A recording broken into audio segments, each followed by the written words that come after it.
Si tu choisis un homme uniquement par amour, je vais te dire dans cette vidéo pourquoi c'est hyper égoïste de ta part. Alors j'ai reçu cette question qui est hyper intéressante et je vais y répondre dans cette vidéo.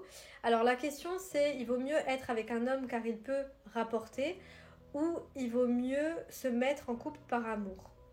Qu'est-ce que pour toi l'amour? À 20 ans, je t'aurais répondu très naïvement, mais oui, bien sûr, il faut choisir un homme par amour, il faut trouver son âme sœur, il faut trouver sa moitié, etc. Mais là maintenant, pour moi, si tu souhaites être épanoui dans ton couple, si tu veux offrir à tes enfants ce que toi tu n'as peut-être pas eu, c'est important de choisir un homme avec son âme, son esprit et son corps. La Sainte Trinité.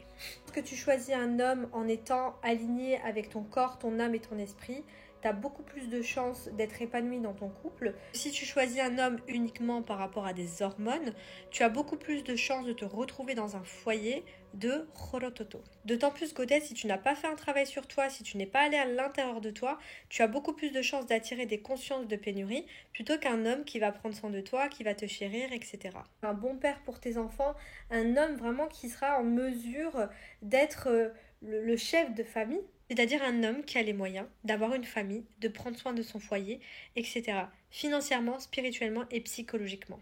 C'est-à-dire de ne pas choisir un homme qui n'a pas les moyens de subvenir à sa famille, clairement. De choisir un homme qui a les mêmes valeurs et les mêmes principes que toi. De choisir un homme qui t'attire quand même un minimum parce que sinon ça va être très très compliqué. Et lorsque tu alignes tout ça, forcément tu vas pas choisir un homme que par amour.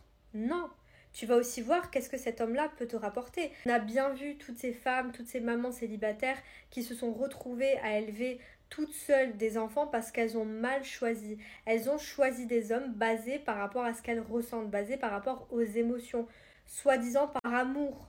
Non, c'est hors de question que je mette des enfants dans ce monde avec une conscience de pénurie. Donc oui, j'invite les femmes à réfléchir, à ne pas choisir un homme uniquement basé par rapport à ce qu'elle ressentent, mais par rapport à ce qu'il va lui apporter, en sachant que tes enfants vont le prendre comme exemple. Donc tu réfléchis à 2 fois avant de t'engager. Je vais te donner un petit tips. Quand tu rencontres un homme, demande-toi si tu as envie que ton fils ressemble à cet homme-là. Je te garantis que tu vas gagner un temps fou et tu vas éviter de tomber dans des relations de Horototo. Et même si tu ne souhaites pas d'enfant, moi perso, pendant longtemps, je ne pensais ne pas vouloir d'enfant, alors qu'en réalité, cette décision, elle était basée par rapport à un trauma et une peur que j'avais. Une fois que j'ai soigné cette blessure, c'est comme si j'avais une révélation. Je veux être maman, que je veux des enfants.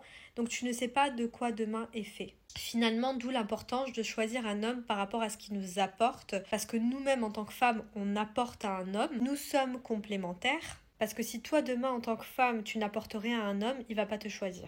C'est ça la vérité. Et après, on demande aux femmes de faire des choix uniquement par amour. Non. Hors de question.